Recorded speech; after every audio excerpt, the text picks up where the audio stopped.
These are the 17 most important points of this war that Donald Trump and Marco Rubio have not told you in the last 24 hours. Because while the headlines are talking about negotiations, possible peace terms, troop deployments, and threats coming out of Washington, what is really happening behind the scenes could decide not only the future of Iran, but the balance of power in the entire Middle East. This may be the most dangerous moment yet in Operation Epic Fury. President Donald Trump says negotiations with Iran are now underway. The White House claims progress has been made. A possible peace framework is reportedly on the table. But at the exact same time, the Pentagon is deploying more troops to the Middle East, the 82nd Airborne is moving closer to the region, Gulf nations are losing patience, the Strait of Hormuz remains under threat, and Washington is now warning that if Iran refuses to back down, the United States is prepared to unleash hell. That is the real headline. Not just diplomacy, not just military strikes, but both at once. And when negotiations happen under bombs, under troop deployments, and under public threats of overwhelming force, history shows that one of two things usually happens. Either the enemy breaks, or the war gets much bigger. Right now, the Trump administration appears to be trying to force the final phase of this conflict. The message to Iran is becoming brutally simple. Give up the nuclear ambitions. Give up the missile leverage. Stop threatening the region. Stop choking global shipping. Or face the next level of military pressure, and that next level may already be taking shape. Because while the world is hearing talk of peace, the battlefield tells another story. Fresh strikes are still hitting Iranian targets. Key Gulf states are now signaling they want this conflict finished decisively. Military analysts are openly discussing ground force options tied to strategic sites, and one of the biggest questions in the world right now is this: is the United States preparing to close this war with a deal, or preparing to finish it by force? Because for all the talk of negotiations, Iran is still issuing defiant messages. Its public posture remains combative. Its threats continue, and the danger to one of the world's most important waterways has not disappeared. So tonight, we break down the full picture. Trump's negotiation framework, Iran's defiant message, the 82nd Airborne deployment, the White House threat to unleash hell, the rising role of the Gulf states, and why the next move in the Strait of Hormuz could decide whether this war ends soon or enters an even more explosive chapter. 1. Trump says talks are real, but the pressure is still on. President Trump is sounding increasingly confident that negotiations with Iran are making progress. According to his public comments, the talks have already moved forward on at least one major point. And for Trump, everything begins with one absolute red line. Iran cannot have a nuclear weapon. He has said it repeatedly and in unmistakable terms. Number 1, number 2, and number 3 on the list are all the same. Iran cannot have a nuclear weapon. That is the center of the entire strategy. That is the non-negotiable foundation. And according to Trump, Iranian representatives have already indicated agreement on that point. If that is true, it would be one of the biggest developments of the conflict so far. Because if Operation Epic Fury was launched to stop Iran from getting a nuclear weapon, then any real Iranian concession on that issue would move this war much closer to its endgame. But there is a major problem. Even while Trump sounds optimistic, Iran is continuing to project defiance. Its state-linked voices are not speaking like a country ready to surrender its leverage. Its public messaging is still hostile. Its posture is still threatening. And that contradiction matters, because it suggests one of two things. Either real negotiations are happening behind closed doors, while public messaging remains combative for political reasons, or the talks are far more fragile than the White House wants the world to believe. And that is what makes this moment so tense. Because the diplomacy may be real, but the pressure is definitely real too. The United States is not pausing while it negotiates. It is still pushing, still striking, still moving assets, still increasing leverage. This is not diplomacy from a position of caution. This is diplomacy from a position of force, and that changes the entire dynamic. 2. The White House threat. Unleash hell. Then came one of the clearest and most aggressive warnings yet from Washington. The White House made it plain that President Trump is not bluffing. If Iran refuses to accept the reality of the current moment, if it miscalculates again, and if negotiations fail, The administration says the United States is prepared to hit Iran harder than it has ever been hit before. The phrase used publicly was unforgettable. Unleash hell. That is not ordinary diplomatic language. That is not vague signaling. That is coercive pressure in its purest form. The message is simple. Iran has already paid a severe price. Its leadership networks have been hit.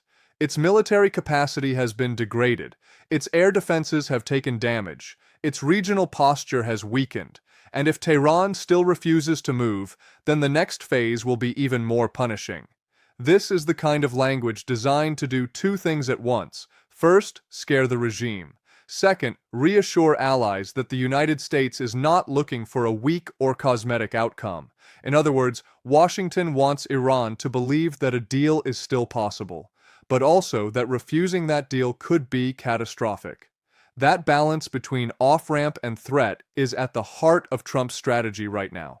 Offer them a path out, but make the alternative unbearable. And from the White House point of view, that strategy appears to be working at least enough to keep talks alive. The problem is that Iran may still believe it can outlast the pressure. And if Tehran makes that calculation, the risk of escalation goes up immediately. 3. Iran's defiant message. Publicly unbending, privately under fire. Iranian military and regime-linked voices have not sounded like a government ready to bow. Their rhetoric has been defiant, confrontational, and dismissive. They have mocked the idea of negotiations. They have questioned who in Washington is even being negotiated with, and their message has been that nothing returns to normal unless it happens on Iran's terms. That matters because regimes under pressure often speak in two different languages. One language for survival behind the scenes, another language for pride in public. In public, Iran cannot afford to look weak, not to its own population, not to its military factions, not to its regional proxies, not to its ideological base. So even if parts of the system are exploring an exit, the public posture may remain hardline until the very last moment. But behind that posture, there are more and more signs that Iran is under extraordinary strain. Military pressure, economic pressure, political pressure, psychological pressure, and possibly even internal fragmentation. Reports and commentary tied to these segments suggest that the regime may no longer be functioning with the same centralized authority it once had. Some argue that major leadership losses and sustained strikes have forced decision-making to decentralize. Others believe the real power may now be shifting more decisively into the hands of military-linked figures, especially those tied to the Revolutionary Guard. And that creates uncertainty, because the biggest question may no longer be just what Iran wants. It may be who in Iran actually has the authority to decide. And if that authority is fractured, negotiations become dangerous. Why? Because one faction may want to survive, another may want to resist, another may want to buy time, and another may fear being seen as the one who gave in. That is how wars slip into their most unpredictable stage. 4. Who is really in charge in Iran? This may be the central mystery of the entire moment. Who exactly is the United States talking to? Trump has suggested that the people now involved are the right people. He also hinted that some proof has been given showing those individuals truly have influence. He described a so-called gift tied to oil and gas, something significant enough to convince him that the United States is dealing with people who can actually deliver. That comment has sparked enormous speculation, because if a gesture tied to shipping, energy, or oil movement was made as a signal of authority, then that could mean some actor inside Iran is trying to prove it can enforce decisions. That is very important, because a negotiation only matters if the other side can control outcomes. If the people speaking for Iran cannot command the military, cannot control the Revolutionary Guard, or cannot guarantee action on the Strait of Hormuz, then any agreement becomes almost meaningless. Several possibilities have been discussed. Parliamentary figures, foreign ministry figures, military power centers, former Revolutionary Guard-linked officials, possible intermediaries connected to Oman, Geneva, or Gulf channels. But none of this feels fully settled in public. And that uncertainty is dangerous because it means the United States may be negotiating in the middle of a moving power struggle. In other words, Washington may be asking Iran to accept a strategic defeat at the exact same time Iran is still trying to figure out who holds the steering wheel. If that sounds unstable, it is. And that is why even real progress can quickly collapse if the internal structure on the Iranian side cannot support a final decision. 5. The American demands are clear. Despite the uncertainty over who is speaking for Iran, the American side appears increasingly clear on what it wants. No nuclear weapon, no unrestricted nuclear enrichment, no ballistic missile threat hanging over the region, no continued sponsorship of proxy groups that destabilize neighboring states, and guaranteed safe passage through the Strait of Hormuz. That package matters because it shows this war is not being framed as just a limited punitive operation. This is about changing the strategic conditions that allowed Iran to pressure the region in the first place. From Washington's perspective, the goal is not simply to reduce violence for a few days or weeks. It is to remove the mechanisms of coercion, the nuclear threat, the missile threat, the proxy threat, and the shipping threat. In other words, the administration is trying to build an end state, a reality in which Iran is no longer able to blackmail the region militarily, economically, or politically. That is why this conflict has become bigger than a series of airstrikes. It is now about whether Iran emerges from this war with its key pressure tools still intact. And from the U.S. perspective, that answer has to be no. 6. The Strait of Hormuz, the true center of the crisis. If there is one place that explains why this conflict matters to the whole world, it is the Strait of Hormuz. This narrow waterway is one of the most important choke points on the planet. A massive portion of global oil and gas flows through it. Major supply chains depend on it, and the closer it gets to disruption, the more the entire world feels the shock. This is why the Strait of Hormuz is not just a regional issue. It is a global pressure valve. And right now, it is one of the most dangerous points on Earth. The key problem is this: Iran does not need to defeat the United States head-on to create enormous damage. It just needs to make the strait feel unsafe. That is enough. One tanker attacked, one cargo vessel hit, one mine threat, one anti-ship ambush, one successful strike every few days. That alone could make insurance rates explode, commercial shipping hesitate, and energy markets react violently. In other words, Iran's asymmetric power in Hormuz is not based on overwhelming naval superiority. It is based on the ability to create uncertainty, and uncertainty is often enough to choke commerce. That is why this war has now become deeply tied to maritime control. Keeping the strait open is not just a military objective.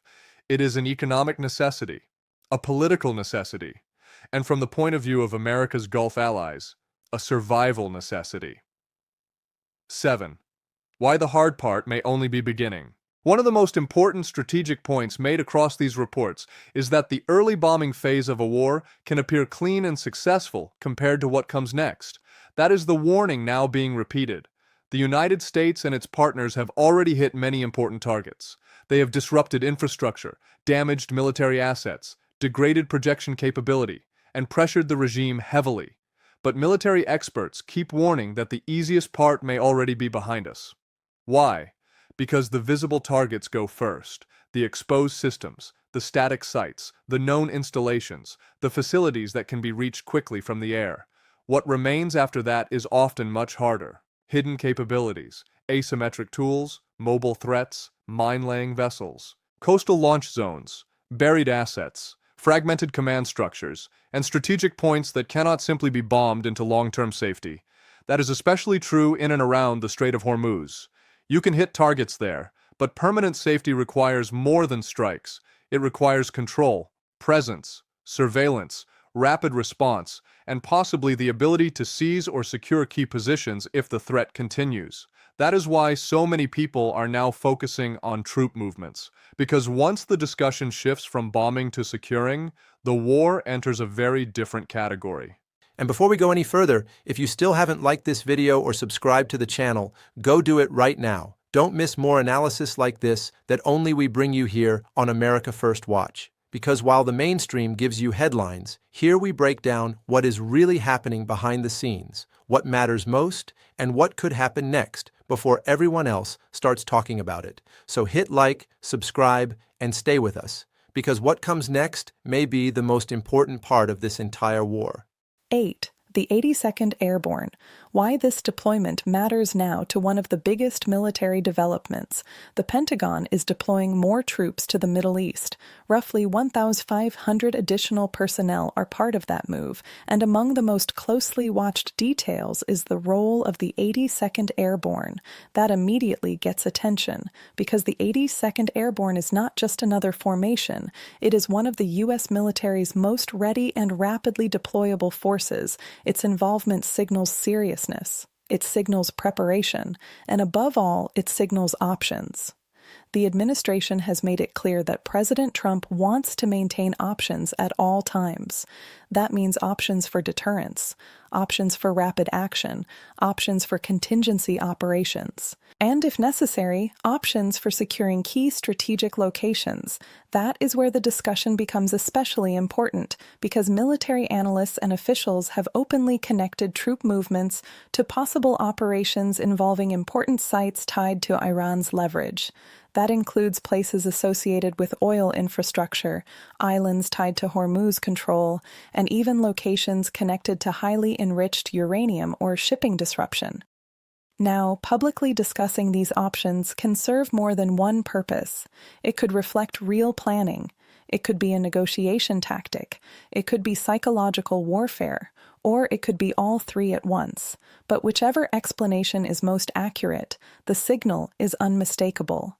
The United States wants Iran to know that military pressure is not capped at what has already happened. The pressure can still grow. 9. Kharg Island, small islands, big consequences. Another major strategic theme running through these reports is the discussion of islands and key nodes around the Strait of Hormuz. These are not random pieces of land. They can function as military footholds, observation points, missile positions, ports for harassment activity, or staging zones for mine warfare and anti-shipping disruption. That is why they matter so much. Even small islands can become huge strategic tools if they sit in narrow waterways that global trade depends on. This is why there has been so much attention on the possibility of controlling or neutralizing these kinds of locations. Because if Iran retains the ability to use them to threaten shipping, then the global economy remains exposed. And that brings us to Kharg Island. Kharg is critically important because of its connection to Iran's oil exports. Control over strategic sites like that would mean leverage not only over military activity, but over economic lifelines. It would place the Iranian regime under a kind of vice grip. That phrase came up for a reason, because the broader logic of the strategy appears to be this: squeeze the regime militarily, squeeze it economically, squeeze its ability to project power, and force a final strategic decision. That decision can happen at the negotiating table or under even heavier pressure, but either way, the objective is the same: strip away the tools that allow Iran to threaten the region. 10. Gulf states are no longer just watching. One of the biggest changes in this conflict is the mood inside the Gulf. At first, some governments emphasized diplomacy and de-escalation, but after repeated attacks, threats to infrastructure, and the danger to maritime commerce, the tone has shifted. These states are now far more openly frustrated, and in some cases, far more supportive of a decisive outcome. That matters enormously because they are the countries living under the immediate shadow of this conflict. They are bearing attacks, watching vital trade routes tighten, seeing energy flows threatened, and calculating how long they can tolerate the current situation. Reports discussed in these segments indicate that some Gulf nations are reserving the right to retaliate. Others are backing stronger international action to keep Hormuz open.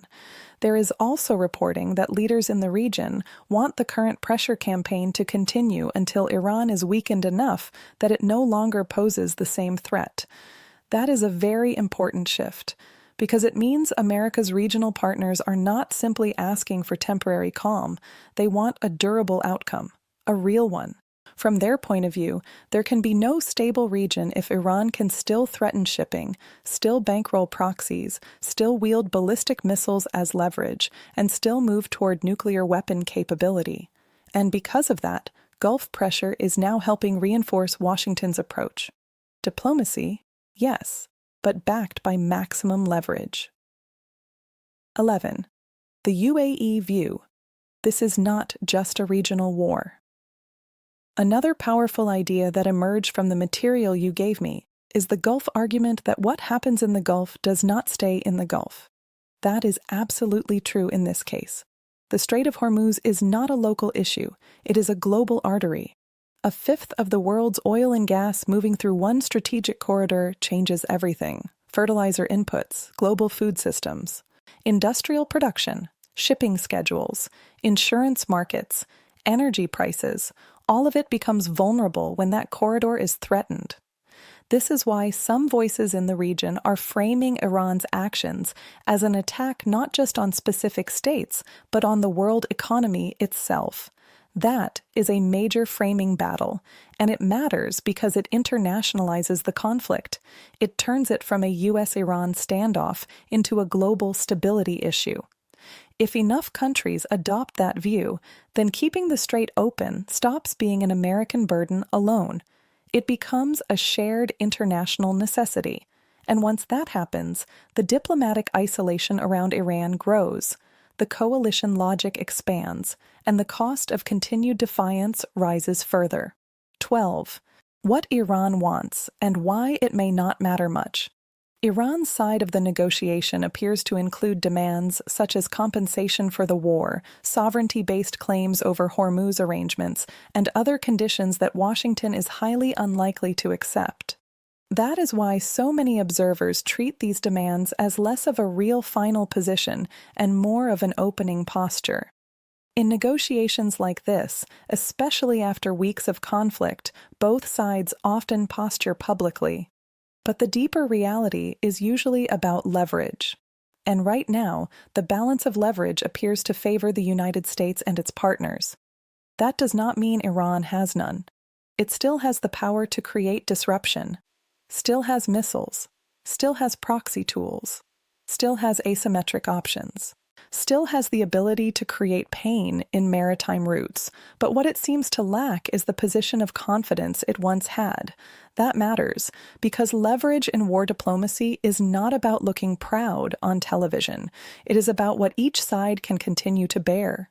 And many analysts now believe the regime is under more stress than it publicly admits. So yes, Iran can demand things, but if the war continues to move against its strategic capacity, those demands may become less meaningful with time. 13. The 20-yard line analogy.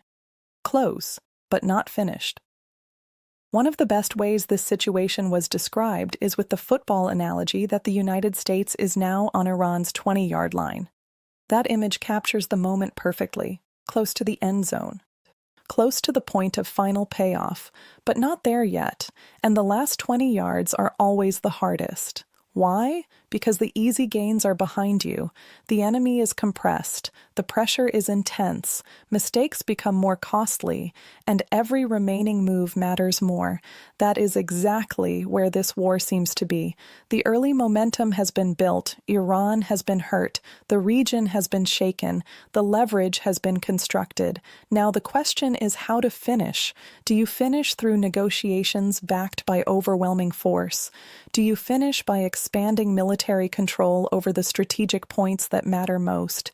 Do you finish by sustaining pressure until the regime accepts terms? Or do you risk the final stage becoming the bloodiest and most unpredictable part?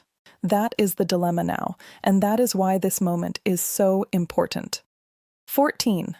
Internal chaos inside Iran could change everything. Another important layer here is the possibility of deep internal panic or fragmentation inside Iran's system. Some commentary tied to the material suggests chaos at the top: finger-pointing, mutual suspicion, fear of being blamed for secret talks, fear of stepping into leadership roles that could make someone a target. That kind of instability can produce two very different outcomes. On one hand, it can help force negotiations because people inside the system begin to realize that survival requires compromise. On the other hand, it can make negotiations harder because nobody wants to be the person who owns the concession. Nobody wants to raise their hand. Nobody wants to be accused of weakness, betrayal, or surrender. And in authoritarian systems under attack, that often leads to paralysis. So the instability that makes Iran weaker may also make it harder for Iran to conclude a clean deal quickly. That paradox is one of the biggest reasons this situation remains so volatile. The regime may be too pressured to keep going comfortably, but also too fractured to step forward cleanly. And when that happens, wars often drift toward more force before they move toward settlement. 15. Why Trump may believe time is on his side. From Trump's perspective, the current dynamic appears far better than what previous administrations faced. The logic seems straightforward. Iran is under pressure. Its options are narrowing. Its public confidence may exceed its real strategic position. Its military tools are being degraded. Its economic exposure is growing. Its regional partners are not rescuing it. And America's Gulf allies are pushing for a durable outcome, not a quick return to the old status quo. That is why Trump seems increasingly confident. He appears to believe that the negotiating table is now tilted in favor of the United States. That this is not a moment of chasing Iran for a deal, but a moment of making Iran come for one. Whether that assessment is completely correct remains to be seen. But it explains the White House tone: confident, aggressive, impatient, and willing to pair diplomacy with fresh deployments and public threats. 16. But there is still a major risk. Even with all of that, there is still a serious danger, because the longer this goes on, the greater the chance of a major trigger event. One shipping strike, one mistaken target, one internal collapse in negotiations, one sudden escalation by a proxy, one move by the Houthis or another Iran-backed actor, one miscalculated barrage toward Gulf infrastructure. Any of those could change the trajectory overnight. That is why this conflict still feels like it is balanced on a knife's edge. The U.S. may have leverage, Iran may be pressured, the Gulf may be aligned, a deal may be closer than before, but that does not remove the danger. In fact, some of the most dangerous wars are the ones that look close to resolution right before they intensify again. Because the final moments before a forced settlement are often when each side tests how much more the other can take. And that is exactly the phase this appears to be entering now. 17. The bigger picture. This is about the balance of power in the Middle East at its core. This is bigger than a ceasefire, bigger than one negotiation channel, bigger than one troop deployment. This is about who gets to shape the next balance of power in the Middle East.